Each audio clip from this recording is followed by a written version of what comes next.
Hello everyone, I am Sulekha Sahu. Welcome on my channel Sugyan the ray of knowledge, जहाँ पे मिलती है आपको all kind of educational update and study material. तो इसी क्रम में जो है कि हम लोग शुरू से ही, जब से एग्ज़ाम शुरू हुआ है तब से ही हम लोग पेपर का एनालाइज कर रहे हैं। जो क्वेश्चन स्मृति के आधार पर मिल जाते हैं स्टूडेंट से, उसका आंसर भी हम लोग जानते हैं। अभी क्वेश्चन जो है कि हम लोग पेपर का एनालाइज करने वाले हैं 4 नवंबर का।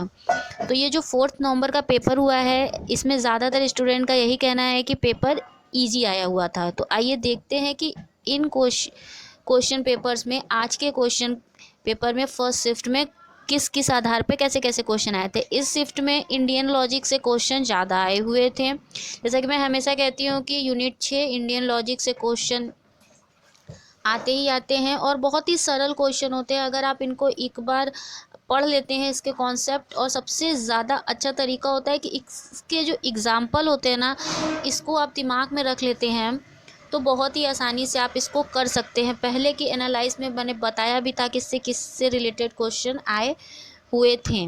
ठीक है,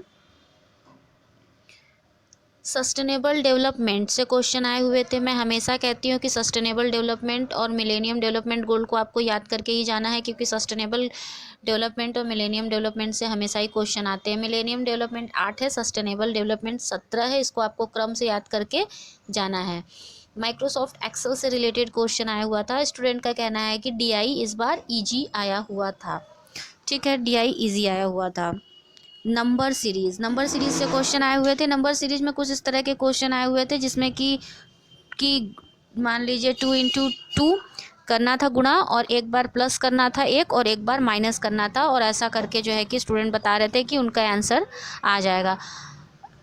रिसर्च से मैं हमेशा कहती हूँ, रिसर्च के प्रकार जो है इनके कुछ क्वेश्चन जो होते हैं कि अगर है उस पेपर के पैटर्न को समझा जाए तो सिलेबस बहुत बड़ा है, मगर पेपर के पैटर्न को समझा जाए तो मैं हमेशा कहती हूँ फर्स्ट पेपर निकालना आसान होता है।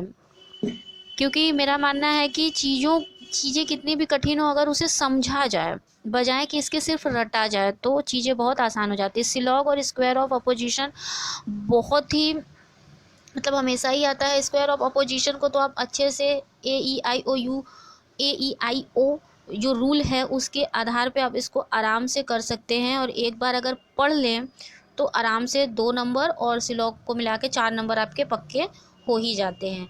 Teacher and student centric question हमेशा ही आते हैं, और इसको भी आपको ध्यान से पढ़ के कूट बनाने की आवश्यकता होती है।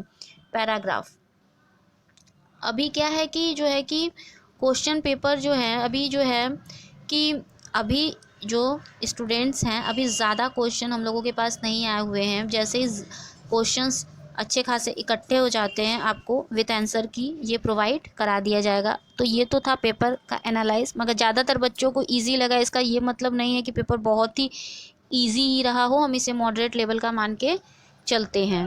ठीक है, तो जैसे ही और भी ज़्यादा क्वेश्चन आ जाते हैं, जैसा कि आपको पता ही है कि हम लोग बोथ शिफ्ट के जो हो जाते हैं क्वेश्चंस, तो इकट्ठे उसका आंसर की आपको प्रोवाइड कराते हैं।